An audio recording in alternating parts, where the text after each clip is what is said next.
Tales to Astonish, number 57, hit the stands in April of 1964 with a cover date of July 1964. It featured a cover by Jack Kirby, and it's got, this particular issue is, I would say, very good fine.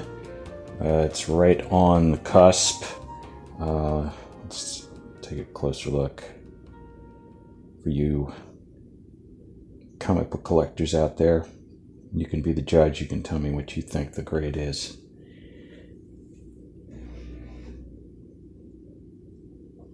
Colors are nice and bright. Got that corner box with Giant Man and Wasp. That distinguished masthead. And then we've got Giant Man and the wonderful Wasp on the trail of Spider-Man. This is one of the earliest Spider-Man crossovers in the Marvel Universe, and when I first saw this cover, I didn't know what those yellow strands were. It wasn't until after I read the story itself that I understood that it's Spider-Man's webbing. And then we've got the police make an appearance on the cover, and they're in a green and white police car, which made no sense to me, but we're going to try to make some sense of that later on in the video. We open up the front cover and we learn that we can earn big money now, and apparently get a balloon head in the process, I suppose. We're going to learn electric appliance repairing at home in our spare time, and this generous man, he looks serious. I would trust him. He's going to furnish us with an amazing electronic kit, and we're also going to get a ceramic heater. We just need to send off for his 32-page catalog, and he's located in Chicago. And I think we can make up to $5 to $6 an hour, which that would have been a substantial amount of money in 1964. That would have been very good. I got to do I got to run the inflation numbers on that. But we head on down here and we see that Tales to Astonish is published by Vista Publications. What? Vista? Okay, well that's clearly wrong. This must be a forfeit. This not a forfeit, a forgery. This is a forgery. The staples are holding the cover on. Yeah, it's pretty tight. And we've got Giant Man and the wonderful Wasp on the trail of the amazing Spider-Man. It's written by good old Stan Lee. Dick Ayers is doing the pencils. Paul Rainman is doing the inks. And then we've got Sam Rosen who's doing the lettering. Giant Man is shrinking as the Wasp is growing, and he says he's got a surprise for her, and she says, "Tell me, Hank, what is it? Jewelry? Perfume?" It's a page turner, right? You want to find out what he got her. And he says, "No, I got you a weapon." And she's like, "Oh, great, a weapon." And then we've got some dialogue here. "Oh, well, I suppose that's what I get for teaming up with a handsome, blue-eyed adventurer instead of dating Cary Grant." And he says, "Just wait till you see this weapon, little friend. I'd like to see Cary Grant dream up a device like this." She says, "I'd like to see Cary Grant, period." Now, that's cute. I like that. But for the time, I think it's kind of a weird joke, because Cary Grant was 60 when this comic came out. So a kid reading this must have thought, Cary Grant? I don't know. I think Stan Lee is, who was in his 40s when he was writing this, is just kind of showing his age. Cary Grant was the handsome guy back in his day. And here we've got the very first appearance of the Wasp Sting, which is her weapon now. It's not some sort of electric energy bolt type weapon that was just seamless and part of her outfit, as it would be later on. This is an actual device, and it's mechanical. It's got a drawstring that she slips her finger through. She pulls it, and pow! It shoots compressed air out of it and knocks all of the family heirlooms off the buffet that's inside the science lab. Meanwhile, Egghead is who was last seen in Tales to Astonish. What is that, 45? Has got a terrible plan. He's set up a little antenna inside an anthill, and he is going to tell the ants to tell Hank Pym that Spider-Man is up to no good, and that he intends to attack Giant Man. Now, what does Giant Man do? What does Hank Pym do? He says, "Hey, Wasp, go and find him, but don't, get into a fight." She says, "Roger, boss, I'm on my way." Isn't that a nice girlfriend? That's a nice girlfriend, I think. And so she locates Spider-Man, and Spider-Man doesn't see her. And this is tough to see, but she uses her stinger for the first time. Hey, at a bar, now you know. If anybody asks you a trivia question, who did the Wasp first use her stinger on? It wasn't a villain. It was Spider-Man. And it completely knocks Spider-Man off his webbing. He doesn't know what's going on. And then we shift perspective. Suddenly, we're able to hear Spider-Man's thoughts, and we read his dialogue. And he takes a plummet to the earth.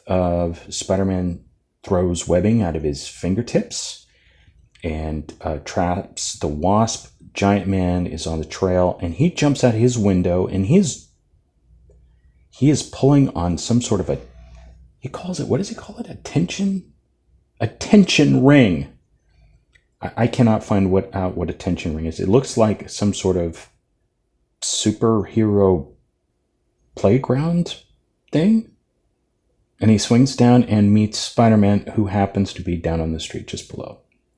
And everything's going according to plan, or so Egghead thinks. Hey, don't let them call you skinny. Says, what's her name? Quinn O'Hara.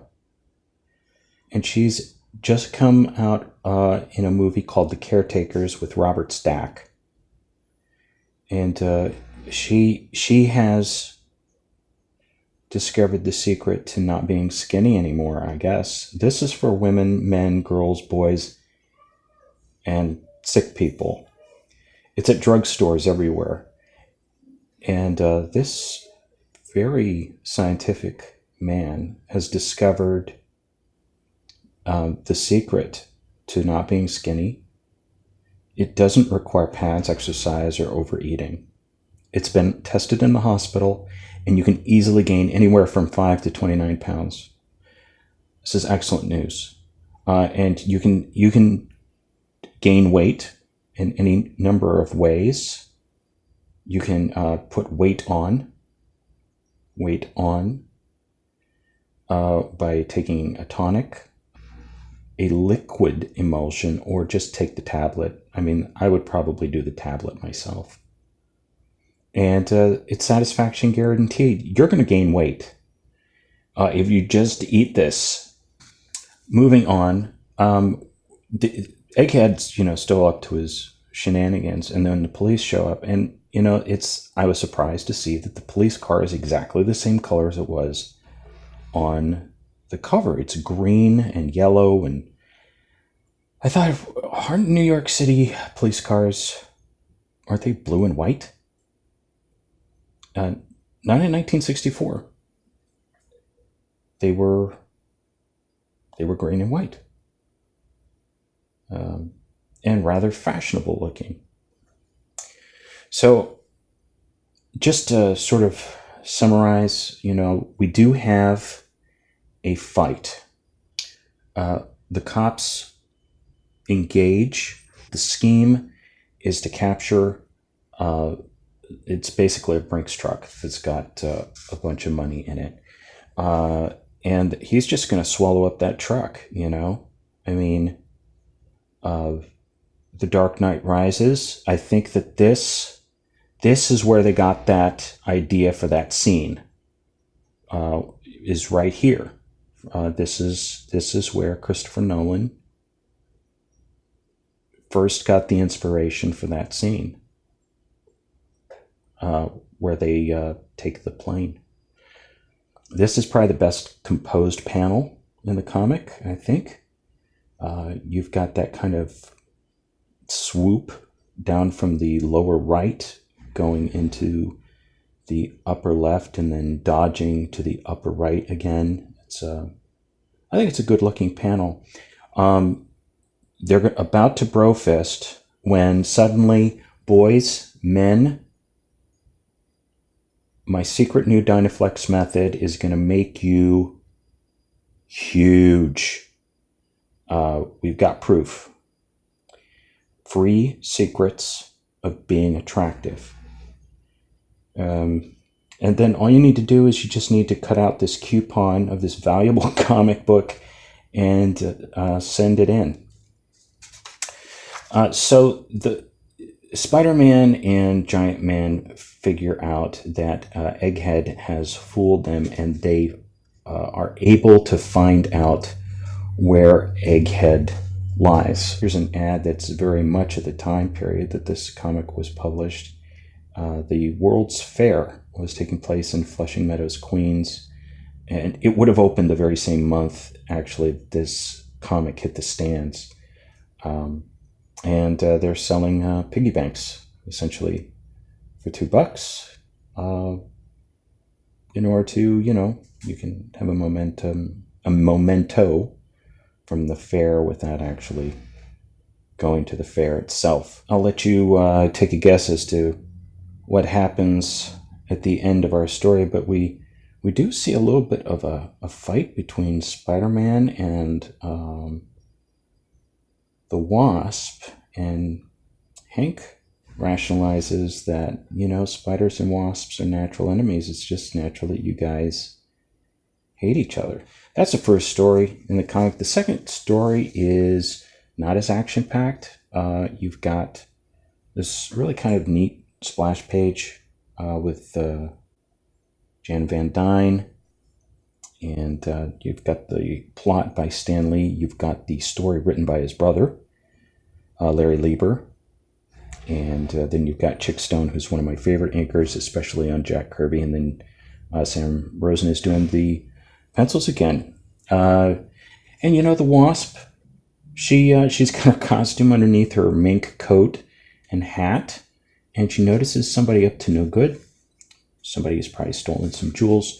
But I tell you what, even more interesting, the B story in this comic is the in-house ads for what was also on the stands at the exact same time. 2 more triumphs for Marvel, not Vista. And we've got, God, can you imagine seeing this on the stands, brand new, multiple copies of this thing, brand new? The X-Men and the Fantastic Four meet. And then, probably right next to it, maybe you take this copy off the stands and then this one's underneath it. Can you imagine?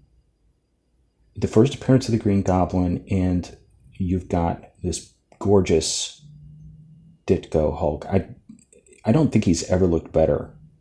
That is the Hulk, drawn by Ditko, than he was inside this comic. He did, of course, the last 2-3 issues, The Incredible Hulk, during the 6-issue run.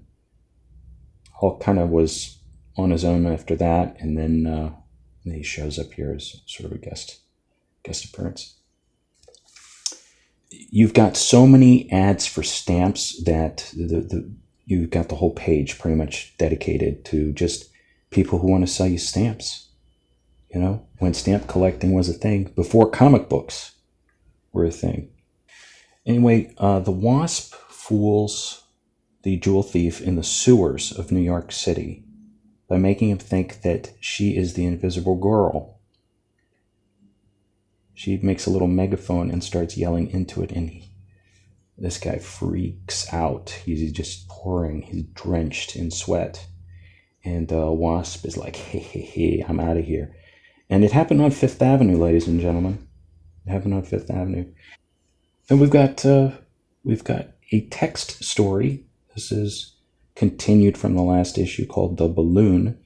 And text stories used to appear in Golden Age comics. You know, the comics that appeared in the 30s and the 40s.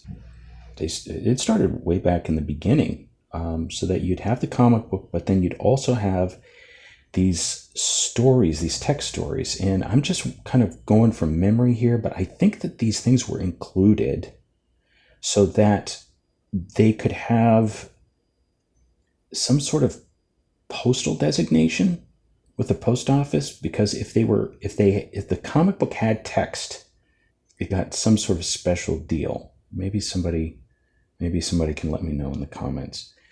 I want a go-kart. And then fishing reels, because we all need a hobby. And mine is making videos about old comic books. This has been a lot of fun. Hold on, Staples. Hold on. All right.